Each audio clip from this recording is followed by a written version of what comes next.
Deletion அவர்களுடைய படுகொலைக்கு ஏறத்தாழ 68 நாட்களாக நீதி வேண்டி போராட்ட களத்திலே நின்று கொண்டிருக்கின்ற என் இனமான மூத்த தமிழ் குடியான தேவேந்திரகுல வேளாளர் சமுதாயத்தினுடைய உறவுகளே,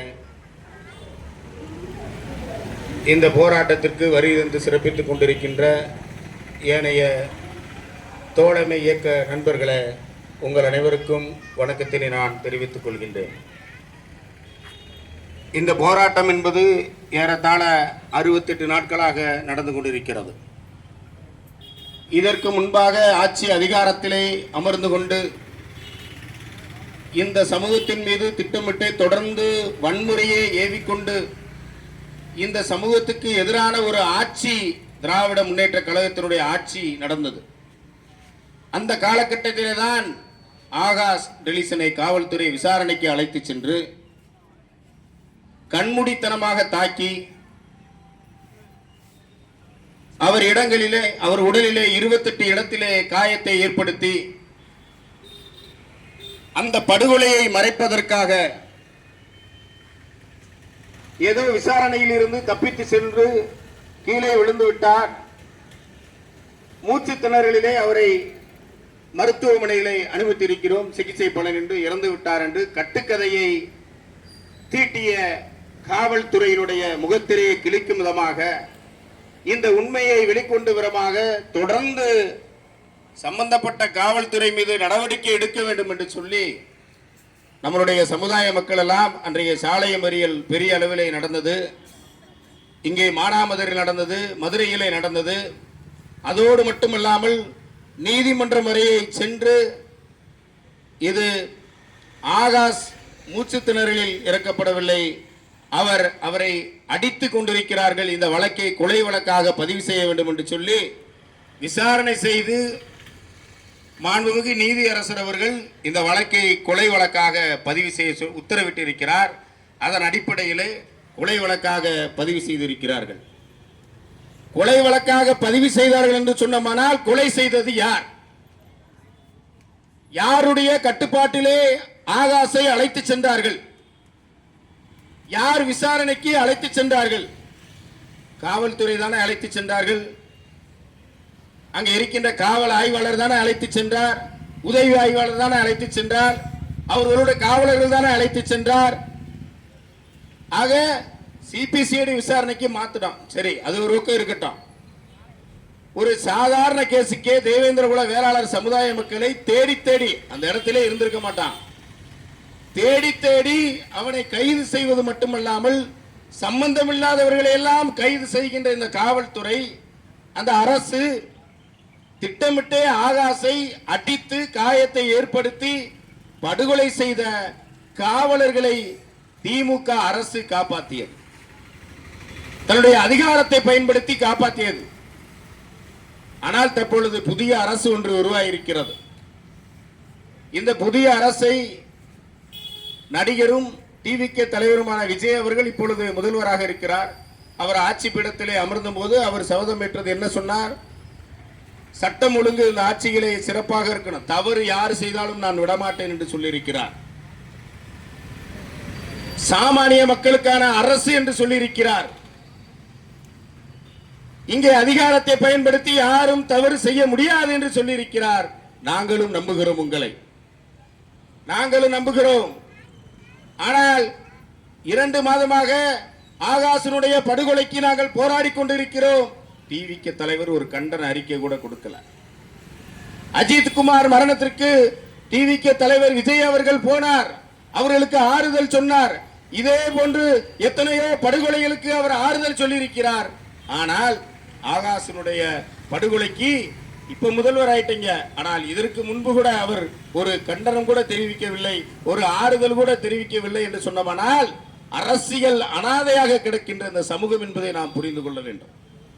இன்னைக்கு எல்லாருமே சொல்றான், நம்ம சமுதாயத்திலிருந்து ஒரு 7-8 பேர் எம்எல்ஏ ஆயிட்டாங்கன்னு சொல்றான். சமுதாயத்திலிருந்து எம்எல்ஏ ஆயிட்டாங்க என்று சொன்னமானால் ஆகாஷனுடைய படுகொலையை சட்டமன்றத்திலே பேசுவார்களா? நான் சொல்றேன், சட்டமன்றத்திலே பேசுவார்களா? சட்டமன்றத்திலே குரல் கொடுப்பார்களா? தேவேந்திரகுல வேளாளர் சமுதாயத்திற்கு எதிராக நடக்கின்ற அநீதிகளுக்கு அவர்கள் குரல் கொடுப்பார்களா? அதெல்லாம் எதுவும் செய்ய மாட்டாங்க. இது எதுவுமே நடக்காது. என்னைக்கு அரசியலிலே நாம் எழுச்சி பெறுகிறோமோ, நாம் ஒரு 10-20 பேர் சட்டமன்றத்துக்கு என்னைக்கு நாம் அனுப்புகிறோமோ, அப்பொழுதுதான் நம்மளுடைய குரல் அங்க ஒலிக்கும். முதலில் நாம் எங்க தப்பு இருக்குன்னு போது நம்ம புரிஞ்சுக்கிறோம். இந்த சமூகம் அரசியலாகவில்லை, அரசியலிலே அங்கீகாரமாகவில்லை. அதனாலதான் தன்னுடைய அதிகாரத்தை பயன்படுத்தி 2 மாதமாக நம் ஒவ்வொரு படுகொலைக்கும், சகோதரர் அஜித்குமார் படுகொலைக்கு நாமெல்லாம் போராடினோம். நாங்கெல்லாம் ஆர்ப்பாட்டம் நடத்தினோம், போராட்டம் நடத்தினோம், சுவரட்டி விட்டனோம், எல்லாமே செஞ்சோம். இதே போன்று தமிழகத்தில் நடக்கின்ற எத்தனையோ படுகொலைகளுக்கு தேவேந்திரகுல வேளாளர் மக்கள் சாதி பார்ப்பது கிடையாது, மதம் பார்ப்பது கிடையாது, இனம் பார்ப்பது கிடையாது. ஒரு இடத்திலே அநீதி நடக்கிறது என்று சொன்னமானால் அந்த அநீதிக்கு எதிராக போராட்ட களத்திலே நிற்கின்ற பாண்டியர் வம்சம்தான் தேவேந்திரகுல வேளாளர் சமுதாய மக்கள் என்பதை யாரும் மறக்க முடியாது. அப்படி இருக்கும்போது நம்முடைய சக தமிழ் குடியான ஒரு பிரிவினர் நம்முடைய போராட்டத்திற்கு எதிராக போராட்டம் நடத்தினார்கள். இதெல்லாம் திராவிட முன்னேற்ற கழகத்தினுடைய ஆட்சியிலே திட்டமிட்டு நடத்தப்பட்ட சதி. இந்த போராட்டத்தை முடக்குவதற்கான நடத்தப்பட்ட சதி. ஆனால் இன்று ஆட்சி மாற்றம் நடந்திருக்கிறது. அவர்கள் என்ன சதி செய்தார்களோ, அவர்கள் என்ன தவறு செய்தார்களோ, அந்த தவறை டிவிக்கு செய்யக்கூடாது என்பதை நாங்கள் இந்த நேரத்திலே பதிவு செய்து கொள்கிறோம் தோழர்களே. அதோடு மட்டுமல்ல, 68 நாட்கள் ஆகிவிட்டது. இவன் எத்தனை நாள் தான் உடலை வச்சு கத்துவான்? எங்க என்ன ஒரு 10-50 பேர் உட்கார்ந்து கத்திக்கிட்டு இருக்கான். இவன் கத்திட்டு போட்டோம், அவனா வெறுத்து போய் அந்த உடலை வாங்கி அடக்கம் பண்ணிடுவான்னு கனவுல கூட நீங்க காணாதீங்க. இது நடக்காது. இது ஆண்டு கணக்கில் ஆனாலும் கூட இந்த ஆகாஷ் படுகொலையிலே சம்பந்தப்பட்ட காவலர்கள் மீது கொலை வழக்கு, கொலை இந்த எஃப்ஐஆரிலே அவர்கள் சேர்க்கும் வரை இந்த போராட்டம் என்பது தொடரும். இந்த போராட்டத்தினுடைய வடிவத்தை இங்க இருக்கின்ற காவல்துறை மாற்றப் போகிறது, இங்க இருக்கின்ற அரசு மாற்றப் போகிறது. 20 ஆண்டுகளுக்கு முன்பாக இருந்த தேவேந்திரகுல வேளாளர் சமுதாயத்தினுடைய போராட்ட வடிவம் எல்லாம் வேற. இப்படி அறவழியில் நாங்கள் போராடினது கிடையாது. இன்றைக்கு என் சமூக இளைஞர்களுக்கு சட்டத்தை சொல்லிக் கொடுத்துக் கொண்டிருக்கின்றோம், ஜனநாயகத்தை சொல்லிக் கொடுத்து இருக்கின்றோம், அறவழியில் போராட வேண்டும் என்று சொல்லிக் கொடுத்துக் கொண்டிருக்கின்றோம். இல்லை என்றால் 20 ஆண்டுகளுக்கு முன்பாக இருந்த தேவேந்திரகுல வேளாளர் சமுதாயமாக இருந்திருந்தால் இனி யார் ஆகாஷ் படுகொலைக்கு நீதி கிடைத்திருக்கும் என்பதை நீங்கள் புரிந்து கொள்ள வேண்டும். ஆக நேர்த்தியாக செல்கின்ற இந்த சமூகத்தை மடைமாற்றம் செய்ய முயற்சிக்கிறது இங்க இருக்கின்ற காவல்துறை. இவனை வன்முறையாளராக மாற்ற முயற்சிக்கிறது காவல்துறை. அகல் நீங்கள் புரிந்து கொண்டு இந்த போராட்டம் என்பது விரைவில் தமிழகம் முழுவதும் நடைபெறுவதற்கான முயற்சி எடுக்கின்றோம்.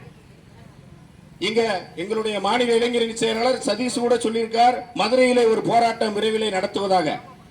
அதோடு மட்டுமல்ல, திண்டுக்கல் மாவட்டத்திலும் நாங்கள் போராட்டத்தை முன்னெடுக்க போறோம். இன்னும் 2 நாட்களிலே போராட்டம் அறிவிக்க போறோம்.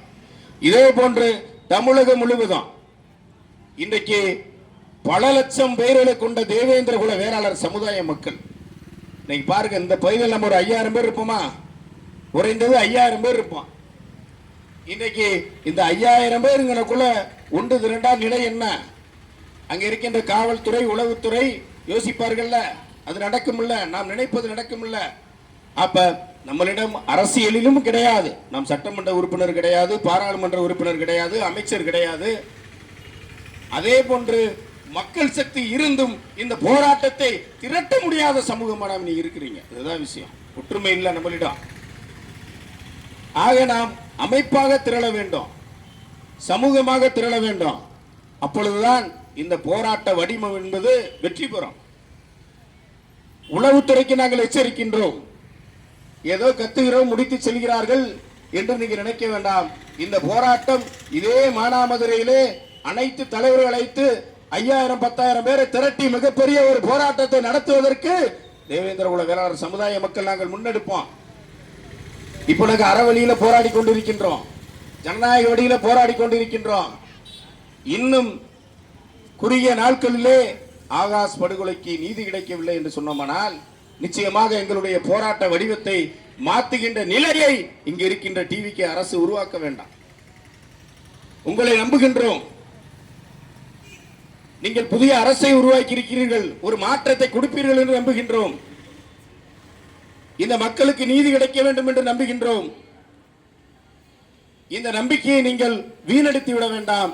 நிச்சயமாக இங்கு இருக்கின்றவர்கள், இங்கு இருக்கின்ற உளவுத்துறை அரசுக்கு இதை எடுத்துக்கொண்டு சென்று நிச்சயமாக இந்த ஆகாஷ் படுகொலைக்கு நீதி வேண்டும். ஒரு நியாயம் இல்லையா? ஒரு மனித